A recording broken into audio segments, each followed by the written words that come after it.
ও ভাই, 10 নম্বর প্রজেক্ট ছিল motion sensor দিয়ে একটা থিপ ডিটেক্টর তৈরি করার কথা বলা হয়েছিল। সাথে একটি শর্ত দেওয়া হয়েছিল, সেটা যেন 45 সেকেন্ড চলে। অপোজিটে একটা বাজার সেট করার কথা বলা হয়েছিল এবং সেটা যেন 45 সেকেন্ড চলে। তো আমি বাজারটা অ্যাড করছি। এখানে ইনপুটে আমি এখানে নিয়েছি একটি মোশন সেন্সর, আর পাওয়ারের জন্য আমি একটি কেবল অ্যাড করেছি, পাওয়ার ব্যাঙ্ক অ্যাড করেছি। 1 সিগন্যালে অ্যাড করতেছি। কাম।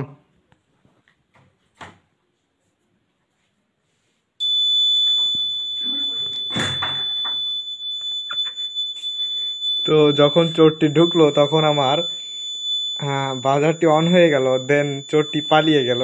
এই ছিল আমার প্রজেক্টটি। ধন্যবাদ।